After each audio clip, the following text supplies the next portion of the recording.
Hi, my name's Neil. I'm from Altrac. Today I'm going to show you how to install a Altrac harness on a HF Hauff wind machine.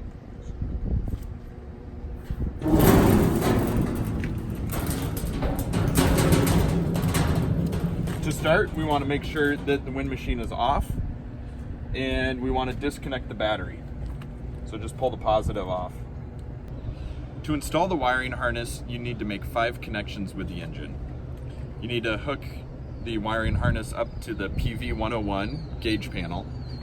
You need to hook up your ground, which is black, 12 volt power, which is red.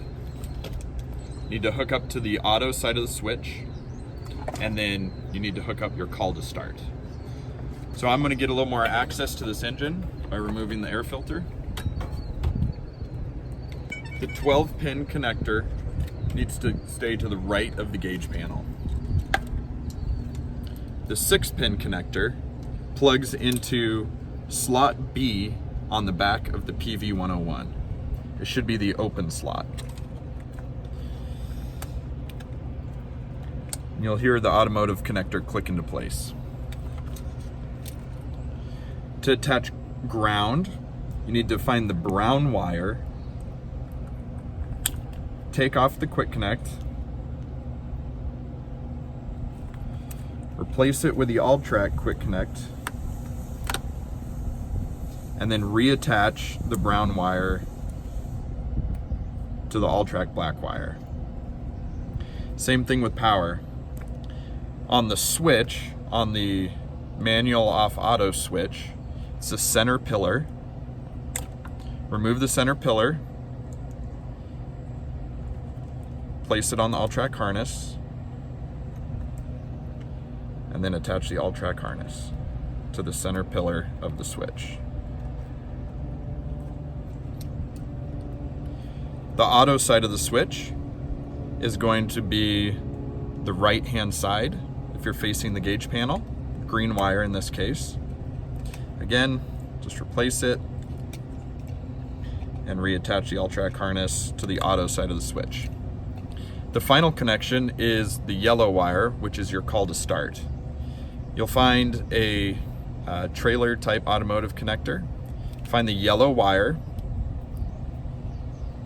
which is the top right, and insert the connector. And then if I was going to leave this installation, I would tape this up to make sure that it stayed firm. And I would also use a self-tapping screw, and I would mount this to the gauge panel itself.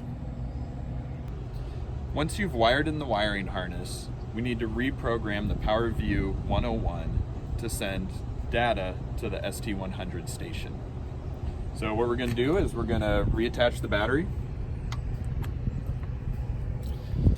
flip it to manual, and the PV101 will start up.